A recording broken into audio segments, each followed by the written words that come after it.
दूसरी मुलाकात रामपुर से लखनऊ तक हुई चर्चा। अखिलेश से मिलकर ओवैसी को क्यों अल्लाह का वास्ता दे रहे हैं आजम खान। पहले रामपुर और अब लखनऊ में अखिलेश आजम की मुलाकात के क्या है मायने।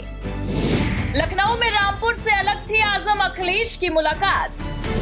पहले अखिलेश से अकेले मिले आजम, इस बार अब्दुल्ला की भी रही मौजूदगी। यूं तो एक ही पार्टी के दो बड़े नेताओं की मुलाकात किसी चर्चा का कारण नहीं होती, लेकिन आजम खान और सपा प्रमुख अखिलेश यादव की मुलाकात हर बार चर्चा बन जाती है, खासकर तब जब सियासत के इन दो बड़े चेहरों का संगम एक ही महीने में दो बार हो जाए तो हलचलें और भी तेज हो जाती हैं। 8 अक्टूबर को सपा प्रमुख अखिलेश यादव आजम खान से मुलाकात करने रामपुर गए थे, तो इस बार आजम खान अखिलेश यादव से मुलाकात के लिए लखनऊ पहुंचे।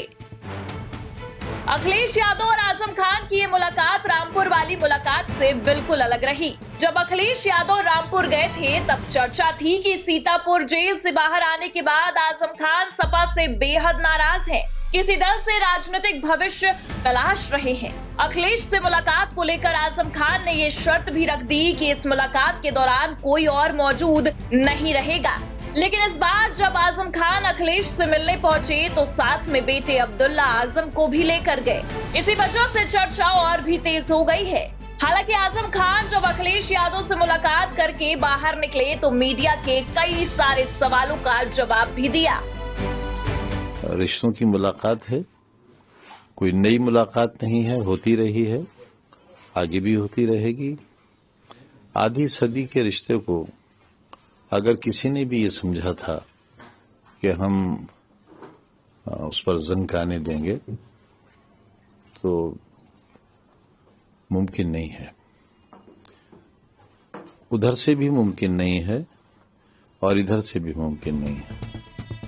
इस मुलाकात को लेकर अखिलेश यादव ने सोशल मीडिया पोस्ट कर अपनी खुशी जाहिर कर दी। अखिलेश ने कहा, न जाने कितनी यादें संग ले आए जब वो आज हमारे घर पर आए। ये जो मेल मिलाप है यही हमारी साझा विरासत है। तो क्या ये मुलाकात आजम की सियासी विरासत के उत्तराधिकारी को लेकर थी? दरअसल आजम खान से जब सपा प्रमुख से नाराजगी को लेकर सवाल किया गया तो उन्होंने जो कहा उसे आपको भी सुनना चाहिए। ये सिर्फ राजनीतिक रिश्ते ही नहीं है, बल्कि उस वक्त के रिश्ते हैं उनके वालिद मरहूम के जमाने से, जब हम सिर्फ विधायक हुआ करते थे और उस वक्त ये गुमान भी नहीं था कि हम कभी सरकार बना पाएंगे और सरकार भी इस तरह की सरकारें बना पाएंगे। कांग्रेस बहुत ताकत में थी। आज भारतीय जनता पार्टी जिस तरह मुल्क में ताकतवर है उससे कहीं ज्यादा बड़ी ताकत कांग्रेस की थी। लेकिन देखा आपने, हल्के हल्के हमारी मेहनतों का नतीजा निकला और सरकार भी बनाई और सरकारें भी बनाई। आगे भी उम्मीद करते हैं कि हम फिर सरकार बनाएंगे और सरकारें बनाएंगे। हाँ, बस इतना फर्क रहेगा कि हमें ये नहीं मालूम था कि सरकारों के कामों में क्या क्या आता है। जमीन भी घृणा की हो, इमारत भी घृणा की हो, सामान रखा हुआ वो भी घृणा का हो, बेचने वाला भी घृणा का हो और खरीदने वाला भी घृणा का हो। क्या होगा ऐसे बाजार का, क्या अंजाम होगा आखिर? तो उस अंजाम से बचाने के लिए हम सब लोग मिलकर चाहते हैं कि कोशिश करें, और हालात कुछ इस तरह के हैं कि कोशिश बेकार नहीं है। आजम खान को सपा ने बिहार चुनाव के लिए स्टार प्रचारक बनाया है। इसी को लेकर जब आजम से सवाल किया गया कि वो प्रचार के लिए बिहार क्यों नहीं गए तो आजम ने साफ साफ सत्ताधारी पार्टी पर निशाना साधते हुए जंगल राज जैसे आरोपों पर काउंटर अटैक कर दिया। जानना चाहूंगा, लेकिन वहां तो ताकतवर लोग कह रहे हैं ये जंगल है और जंगल राज है। वहां जिन लोगों की सत्ता है, 20 बरस से सत्ता है, उस जंगल को आज तक वो जंगलियों से, जंगल वालों से आजाद नहीं कर पाए। तो वैसे जंगल राज में मेरे जाने का मतलब ये है कि मैं भी शिकार हो जाऊंगा। मेरे पास तो कोई हथियार नहीं है। अब ये तो हथियारबंद लोग हैं जो जंगल राज में जा रहे हैं। अब क्या होगा उनका जो जंगल में रहते हैं। तो मेरे पास तो कोई हथियार नहीं है। मेरे अपने लाइसेंस निरस्त हो गए हैं और सुरक्षा मेरे पास है नहीं।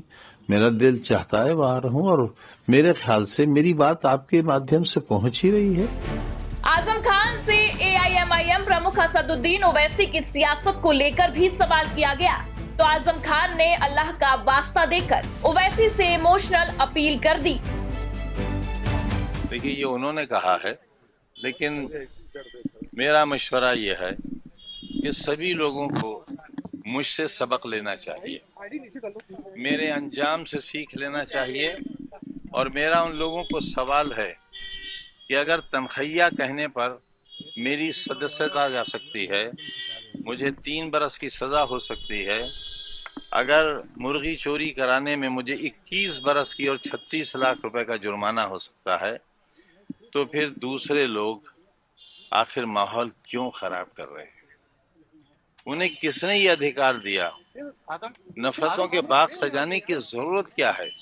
उससे किसका फायदा है ये तो मैं नहीं जानता, लेकिन हम कमजोर मुसलमानों का बड़ा नुकसान है।